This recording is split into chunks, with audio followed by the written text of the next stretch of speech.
What's going on, everybody? This is Splurge, the coach for your Bracknell Beedrills, bringing you BBL Season 2, Week 2. This week we are facing JB Westside of the Arkansas Razorwinds. I believe he lost out in the first week to the Baltimore Orioles, which was kind of unfortunate. His squad is kind of scary, not going to lie. Which consists of a Palkia, which I know all too well about, having helped Aaron prep last season. Celesteela, Mega Gallade, Rotom Heat, Mamoswine, Alolan Persian, Florges, Uxie, Kamala, Crustle, Blimey, Vileplume, and Walrein. Just to give you guys, just to remind you guys what I've brought. What I have, so I have a Solgaleo, Landorus, Sylveon, Mega Gyarados, Salazzle, Alolan Golem, Excelgor, Lurantis, Cryogonal, and Giratina. So this week I was kind of concerned about Celesteela, and the fact that it could just kind of stall me out. I also wanted to make sure that Alolan Persian didn't get too carried away. So what I've decided to bring was okay, now I remember. I brought Choice Specs Giratina, running Thunderbolt, Shadow Ball, Draco Meteor, and Psychic. This was EV'd so that it could tank something from Palkia, I believe, whilst also kind of just dumping on whatever's inverses it. I have Alolan Golem, Magnet Pull as my dedicated time to kill Celesteela. It's running Electrum Z, Wild Charge, Stone Edge, Fire Punch, and Brick Break. With this set, unless it is Wakan Berry, there is no EV spread that this isn't O-code by. Of course, you could click Protect versus it, which would be a bit interesting, but yeah, this was my set. It was a little bit of heat, not much, but so its prime purpose was just to turn up and take it down. That was all it needed to do. We then had Mega Gyarados running Dragon Dance, Aqua Tail, Crunch, Ice Fang. Aqua Tail just for that little bit higher damage output. It's running max speed, max attack with Adamant. Yeah, if this thing sets up and I manage to get Palkia out of the way early, this thing destroys. Absolutely, just 100% tears his team apart. As I don't see Vileplume coming. We then brought Lurantis, running Contrary, Leftovers, Superpower Knockoff, Leaf Blade Synthesis, Mono Physical Attacking. This is just trying to make sure that we get out there and we get the boosts up early so that Mamoswine or something like that doesn't just come in and yeah, just to make sure that Mamoswine doesn't come in and do its thing. We then have Cryogonal, running Expert Belt, Freeze Dry, Flash Cannon, Haze, Defog. This is creeping base 100, 252, attack, special attack, and then what I can put into the rest of the other EVs. This thing destroys Palkia, and it also goes away to dealing with stuff like Crustle if it isn't set up, and Mamoswine, amongst other things. But really, again, this is just a mon-for-mon pin down of two of his biggest issues. And then finally we have Salazzle running Substitute, Toxic, Fire Blast, Sludge Bomb. I really quite like a sub-toxic set here because, of course, with Corrosion, Salazzle is able to poison anything, and kind of if I'm able to get the poison off onto Celesteela or Palkia or Mega Gallade or Rotom Heat, or even Alolan Persian or Florges for that matter, it just makes my matchup that much easier. I was so going into the matchup, I was a little bit worried. I have realised that I have gone through another bit of a dip in my prep, And so I was a little bit nervous because actually I just want to do really well in BBL, and yeah, kind of just want to actually show what I'm made of. As I've had a bit of poor luck in recent weeks in TBL, and in PMC I have been a little fortunate with some hacks. So I just wanted to try and get a win under my belt early doors would be kind of nice. So you have already been playing. Let's switch this back to the start. So what we see here is that JB has brought Euxie, Mamoswine, Alolan Persian, Crustle, Palkia, and Celesteela. Something which I had criminally under-prepped for was both Euxie and Crustle. So if Crustle gets a Shell Smash, then I'm not in good shape at all. And yeah, Euxie is able to kind of just sit in front of this team more often than not, which is also a bit of an issue. But so as we get into the battle, yeah, I was a little bit nervous about the matchup, and I was also nervous about my week 3 when you see it next week. But yeah, so what we're going to see is that JB leads with Euxie, which is it's unsurprising. I mean, it's an easy dedicated lead. I led Gyarados just to see if I could force a switch tool or catch something off guard. I immediately switch out because it's not worth taking a Toxic or a Thunder Wave versus the Euxie. And so I switch in Giratina, which can really pressure it, and as we do see the Thunder Wave.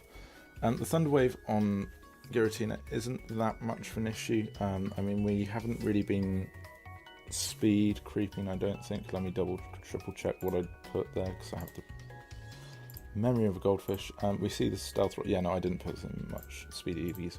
But yeah, so what we see is the Stealth Rocks from Euxie, and then a Shadow Ball from us, which puts it down to about 15%. So he immediately switches out into Palkia, and so what we do is we just loose off another Shadow Ball.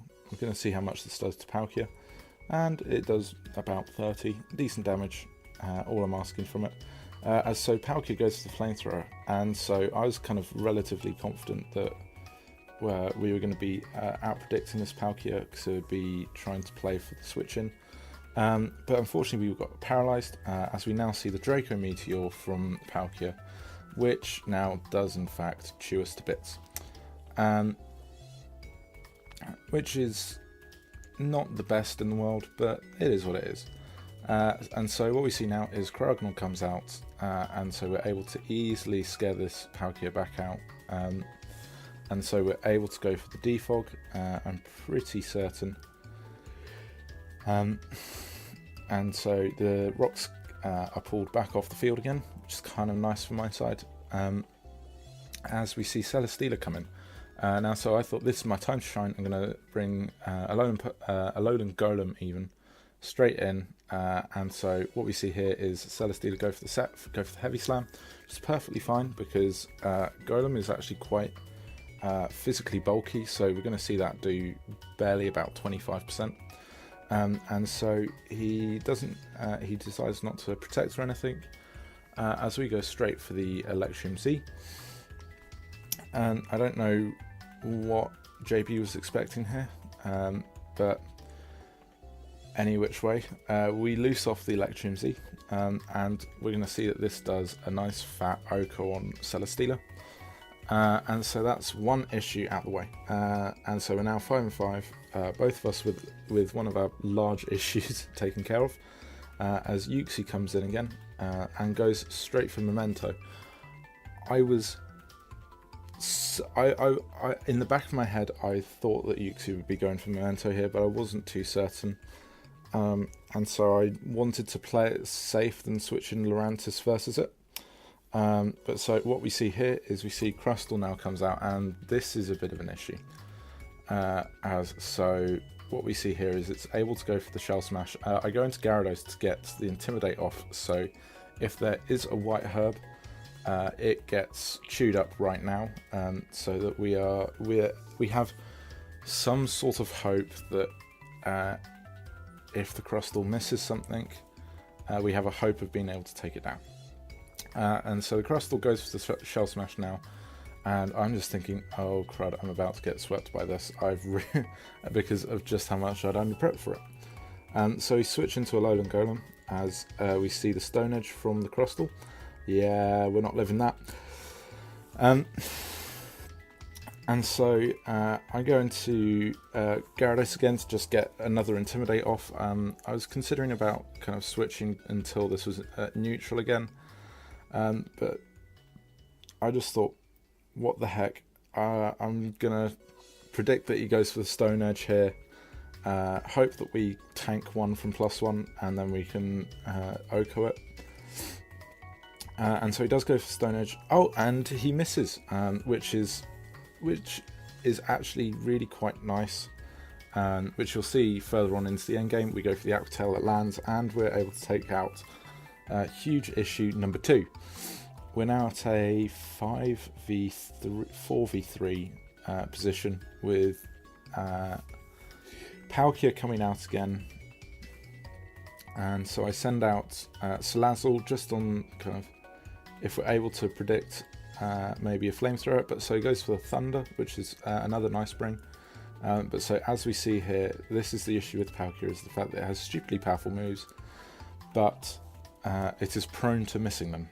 So we see the Draco Meteor pop off from Palkia here, as we were able to go for the Toxic just to get it off to make certain that this thing does not hang around.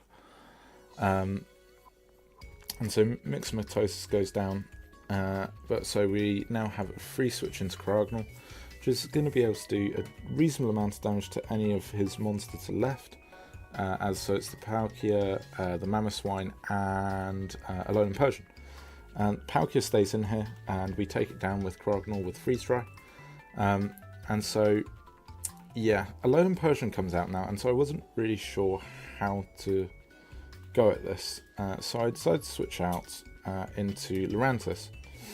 As so, I was more concerned about the parting shot than the setup. As so, Alolan Persian we see goes for a nasty plot, and so again I second guessed myself over a play again here, where so I knew it was Z, and I knew it had a fair chance of being Z as well, but I just decided to stay in for whatever reason, because I thought I might live, and we definitely don't, which is a bit of an issue now, as so we have a +2 Alolan Persian sitting out here, and so I knew that I could take one Dark Pulse from Alolan Persian, so I go for the Haze versus it, which gets it back to neutral, which puts me in good shape with it versus Gyarados. I just decided to spam Haze just to ensure that whatever happens, this thing is not at +2 when Gyarados is in. And so what we see here is the Thunderbolt. Now, so Alolan Persian is always running Parting Shot. This is something that the third second guess of the game is the fact that I thought that it might be running Play Rough or something completely random that will Oko Gyarados. And so instead of setting up, I go straight for the Aqua Tail, which was a complete and utter misplay, and it was a choke on my part, because I would have won had I set up, because what we see here is that so Mega Gyarados outspeeds Mamo by 1, however Mamoswine is Scarf, so it just clicks Superpower and we die. However, if I Dragon Danced up, we would have outsped, been able to tank a nice shot if it went for it, and we would have been able to KO with Aqua Tail. So we lose this game 0-1, and I'm really not happy with how I played this game. I am absolutely fuming to some extent. I just wasn't proud with how I managed to play this, and it doesn't put me in a good position, as so going into weeks 3 through 5, I have some very stiff opposition. So next week, I will be facing Max Rapture of the Tasmanian Toxicroaks. Week 4, I play Matt O'Shea of the Montreal Milotics, and then week 5, to top it all off, I play Gypsy King of the Sydney Sharpedos. So if I come out of week 5 with 1 win at all, if I come out with like 1 and 4, I will class it as a success. But yeah, so it was a tough pill to swallow this game. I was fortunate on a lot of grounds and then still managed to clutch defeat from the jaws of victory. But you know, that's the game we play sometimes. We aren't able to make the perfect play every time. If we did, we'd probably be called Gypsy. But yeah, I hope you guys all enjoyed. Week 3 will be coming next week. We will have a PMC upload also up very shortly. I now have both replays for both this and PMC. So I hope you guys all have a very good week, and I will see you in the next one. Bye!